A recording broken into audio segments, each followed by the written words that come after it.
আসসালামু আলাইকুম। আশা করি সবাই ভালো আছেন। আজকে আমি আপনাদের সাথে আলোচনা করব মার্জার নিয়ে। মার্জার কি, মার্জার কত প্রকার, কি মার্জারের সুবিধা অসুবিধা, বাংলাদেশে কি কখনো মার্জার ঘটেছিল, পৃথিবীর ইতিহাসে কি আর কোথাও মার্জার ঘটেছে, এ বিষয়ে বিস্তারিত আলোচনা করব। আপনারা জানেন বাংলাদেশে বর্তমানে ইউনিভার্সিটি প্রফেসর থেকে শুরু করে কৃষকের মুখে মার্জার নিয়ে আলোচনা হচ্ছে। এই আলোচনার কারণ কি সে বিষয়ে জানতে আমরা শুরু করব মার্জারের সংজ্ঞা দিয়ে। মার্জার কি?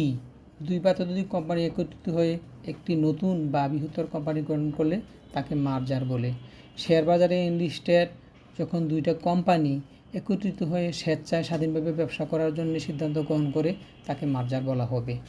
আমরা সাধারণভাবে বোঝার জন্যে আমাদের গ্রামে 3টি মাংসের দোকান রয়েছে। তিনজন মাংসের দোকানি যখন 3টা মাংসের দোকান আলাদা আলাদাভাবে না করে একটা বড় মাংসের দোকান দিয়ে স্বেচ্ছায় ব্যবসা করার জন্য সিদ্ধান্ত গ্রহণ করবে তাকে মার্জার বলা হবে। এটা প্রতীকী মার্জার উদাহরণ হিসেবে বললাম। মার্জার শুধু তখনই হবে যখন শেয়ার বাজারে এনলিস্টেড বড় বড় এক বা একাধিক কোম্পানি একত্রিত হয়ে ব্যবসা গ্রহণ করার সিদ্ধান্ত গ্রহণ করবে। মার্জার 3 প্রকার: আইনগত মার্জার, সহায়ক মার্জার, সংহতিপূর্ণ মার্জার। আইনগত মার্জার: একটি প্রতিষ্ঠান তার আইনগত সত্তা হারিয়ে অন্য একটি প্রতিষ্ঠানের যখন অংশ হয়ে যাবে তাকে আইনগত মার্জার বলা হবে। সহায়ক বা সাবসিডিয়ারি মার্জার: দুইটা কোম্পানি যখন মার্জ হবে তাদের মধ্যে বড় কোম্পানিটির সহায়ক হিসেবে যখন ছোটো কোম্পানিটি কাজ করবে তখন তাকে সাবসিডিয়ারি বা সহায়ক মার্জার বলা হবে। সংহতিপূর্ণ মার্জার: উভয় কোম্পানি যখন তাদের আইনগত সত্তা হারিয়ে একটি নতুন কোম্পানি গঠন করবে তখন তাকে আমরা কনসোলিডেটেড বা সংহতিপূর্ণ মার্জার বলবো। বাংলাদেশের যে মার্জারটা হচ্ছে ব্যাংকিং এবং ফাইন্যান্সিয়াল সেক্টরে, সেটা হচ্ছে ফোর্স বা রেগুলেটরি ড্রাইভেন মার্জার, যার বাংলা হচ্ছে বাধ্যতামূলক বা নিয়ন্ত্রণ সংস্থা কর্তৃক পরিচালিত একীভূতকরণ। এটাকে হরিজন্টাল মার্জারও বলা হবে। রাষ্ট্রীয়ভাবে পরিচালিত উদ্ধার বা বেল ইন মার্জারও সেটাকে বলা যাবে।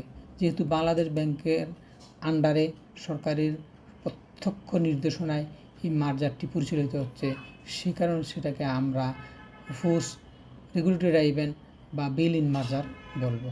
আচ্ছা, মার্জারটা কেন হচ্ছে?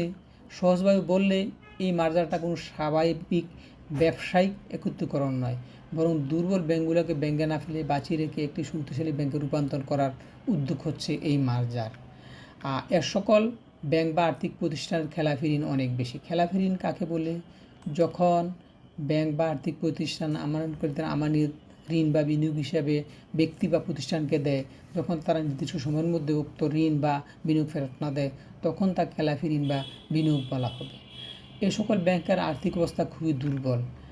ব্যবস্থাপনায় নানা ধরনের অনিয়ম হয়েছে। সকল ব্যাংকে জমা রাখা গ্রাহকের টাকা সুরক্ষিত রাখতে সরকারি হস্তক্ষেপ জরুরি হয়ে পড়েছে। কর্মচারীদের চাকরি রক্ষা করতে হবে, আমানতকারীদের সুরক্ষা দিতে হবে তাদের আমানতের, সেটিও একটা কারণ এই মার্জারের। অধিগ্রহণগত যে কোম্পানি বা মার্জ কোম্পানির আপনার শেয়ার হোল্ডারদের শেয়ারের সুরক্ষা দেওয়া, তাদের মুনাফা দেওয়া এই মার্জারের একটা উদ্দেশ্য। এই মার্জারের ফলে ব্যাংক বা আর্থিক প্রতিষ্ঠানগুলোর ব্যবসার পরিসর বৃদ্ধি পাবে, খরচ কমবে, অপারেশন খরচ, ব্যবসা প্রতিযোগিতা তারা এগিয়ে থাকবে, শক্তিশালীভাবে প্রতিযোগিতা করতে পারবে, টেকনিক্যাল ম্যানেজমেন্ট তাদের শক্তিশালী হবে, নতুন বাজারে প্রবেশের সুবিধা সৃষ্টি হবে, আর্থিক সক্ষমতা বৃদ্ধি পাবে, ইনোভেশন বা উদ্ভাবনের সুযোগ বাড়বে, সম্পদের পুনর্বণ্টন হবে, অবস্থানগত সুবিধার সৃষ্টি হবে, ব্যবস্থাপনা নিয়ন্ত্রণ উন্নতি হবে, কর সুবিধা পাবে। মার্জারের কিছু অসুবিধাও রয়েছে। সংগঠনগুলোর মধ্যে দ্বন্দ্ব বা মতবিরোধ হতে পারে, প্রাথমিক খরচ অনেক বেশি হতে পারে, কর্মচারীদের চাকরির অনিশ্চয়তা তৈরি হতে পারে, ম্যানেজমেন্ট জটিল হয়ে যেতে পারে, সংগঠনের গতি কমে যেতে পারে, মার্কেট বা গ্রাহকের বিশ্বাস কমে যেতে পারে, আইনি জটিলতার সৃষ্টি হতে পারে। এই মার্জার বা একুইজিশন এর কিছু প্রতিবন্ধকতা বা বাধা রয়েছে। আমি মার্জারের সাথে সাথে একুইজিশন একটা শব্দ বলছি। একুইজিশন নিয়ে আমি পরবর্তীতে আর একটা ভিডিও আপনাদেরকে উপহার দিতে চাই। মার্জার হচ্ছে স্বেচ্ছায়, আর একুইজিশন হচ্ছে প্রভাব খাটিয়ে আরেকটা কোম্পানিকে অধিগ্রহণ করে নেওয়া। সংক্ষেপে আমি সেটুকুই বলবো। মার্জারের কিছু প্রতিবন্ধকতা আমি বলবো আপনাদের সাথে এখন। আইনি ও নিয়ন্ত্রক জটিলতা, আর্থিক সীমাবদ্ধতা, সাংস্কৃতিক ব্যবস্থাপনার পার্থক্য, সময় সাপেক্ষ ব্যাপার। মার্জার একটি কর্মচারীদের অনিশ্চয়তা ও প্রতিরোধ কারণে মার্জার জটিল হতে পারে। মূল্যায়নের জটিলতা দেখা দিতে পারে, ঝুঁকির আশঙ্কা দেখা দিতে পারে, রাজনৈতিক ও অর্থনৈতিক অস্থিতিশীলতা তৈরি হতে পারে। বাংলাদেশে প্রথম ব্যাংকিং খাতে মার্জার হয় 2010 সালের দিকে। 2000 সালে স্ট্যান্ডার্ড চার্টার্ড ব্যাংক বাংলাদেশে তাদের অপারেশন বা কার্যক্রম বৃদ্ধি করার জন্যে এএনজি গ্রিনলিজ ব্যাংক এর অপারেশন অধিগ্রহণ করে। এরপরে আকিজ গ্রুপ এর ঢাকা টোবাকো বিক্রি হয়ে যায় জাপান টোবাকো ইনকর্পোরেশনের কাছে। ইউনিলিভারের জেএসকে বাংলাদেশের অধিগ্রহণ করে 2020 সালে জুন মাসে। এরপরে বেক্সিমকো ফার্মাসিউটিক্যালস ও সোনাফি বাংলাদেশের মধ্যকার অধিগ্রহণ ঘটে 2021 সালে। তারপরে বাংলাদেশে এই মার্জার এবং যে একুইজিশন বলবো আমরা, সেটা 1, 2, 3, 4, 5টা ধাপে আপনার বর্তমান সময় পর্যন্ত চলে এসেছে আর কি। 1971 সাল থেকে 1990 সাল পর্যন্ত অনেক প্রতিষ্ঠান আপনার রাষ্ট্রীয় মালিকানায় নিয়ে আসা হয়। 1990 থেকে 2005 পর্যন্ত তাদেরকে প্রাইভেট সেক্টর আবার ছেড়ে দেওয়া হয়। 2005 সালে থেকে 2015 সালের মধ্যে রবি এক্সিকিউটিভ লিমিটেড ও এয়ারটেল বাংলাদেশ লিমিটেড একীভবন হয় বা মার্জার হয়। 2015 থেকে 25 সাল পর্যন্ত আমরা সবচেয়ে বড় যে 2016 সালে হয়েছে রবি এবং এয়ারটেলের যে মার্জার, সেটা আমরা আলোচনা করেছি। বর্তমান মার্জার এবং একুইজিশন খুবই সুসংগঠিত অবস্থায় আছে। এ ব্যাপারে সুস্পষ্ট নীতিমালা রয়েছে Bangladesh and securities exchange commission তাদের নজরদারি বাড়িয়েছে। টেলিকম সেক্টরের যে রবি এক্সিয়েটা লিমিটেড এবং এয়ারটেল বাংলাদেশ লিমিটেডের যে 2016 সালে মার্জার হয়েছিল সেটা আমরা আলোচনা করেছি। এরপরে টেলিনর গ্রুপ এবং গ্রামীণ ফোনের যে মার্জার হয়েছিল, এটা একুইজিশন, সেটা আমরা সবাই জানি। ব্যাংকিং খাতের মার্জার নিয়ে আমরা আলোচনা করলাম।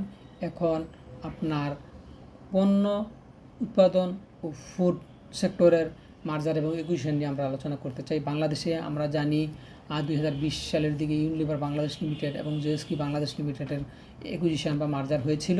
প্রাণ আলেফের গ্রুপের মার্জারের তো একটা বিস্তারিত আমরা জানি এই ব্যাপারে আর কি।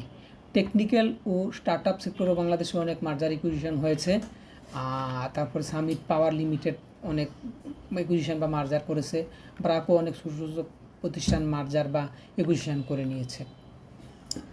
বিশ্বের বিভিন্ন দেশে ব্যাংকিং সেক্টরে বড় বড় মার্জার ঘটেছে, যার মাধ্যমে অনেক সময় ব্যাংকগুলো আরও শক্তিশালী হয়েছে, আবার অনেক সময় দুর্বল ব্যাংকগুলো পাঠাতে জোরপূর্বক একীভবন হয়েছে। নিচে কয়েকটি উল্লেখযোগ্য উদাহরণ দেওয়া হলো। যুক্তরাষ্ট্রের জিপি মর্গান চেস কোম্পানি এবং ব্যাংক ওয়ান কর্পোরেশন 2004 সালে মার্জারের আন্ডারে আসে। তাদের মার্জারটা ছিল হরাইজন্টাল মার্জার, যার ফলশ্রুতিতে তারা আমেরিকার ইতিহাসে সবচেয়ে শক্তিশালী একটি ব্যাংক হয়ে ওঠে। ব্যাংক অফ আমেরিকা ও মেরিল্যান্ড লিঞ্চ 2008 সালে মার্জার হয়। তারপরে ইউরোপে ও মার্জার ঘটে জার্মানিতে 2008 সালে। তারপর স্পেনে মার্জার হয় 2017 সালে। জাপানেও মার্জার হয় 2000 সালে।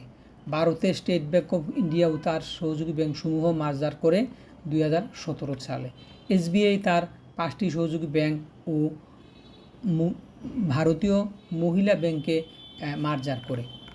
তারপরে আপনার এইচডিএফসি ব্যাংক ও হাউজিং ডেভেলপমেন্ট ফাইন্যান্স কর্পোরেশনের মাধ্যমে 2023 সালে ভারতে একটা মার্জার হয়।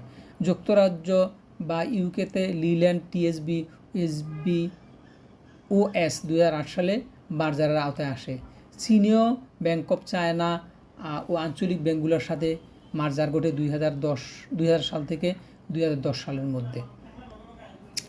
এখন আমরা উপসংহারে বলতে পারি যে উন্নত ও উন্নয়নশীল সব দেশে ব্যাংকিং সেক্টরে মার্জার ঘটে, কখনো বাজার বড় করার জন্যে, কখনো দুর্বল ব্যাংকে রক্ষা করার জন্যে, কখনো আমানতকারী ও দেশের স্বার্থ রক্ষা করার জন্যে।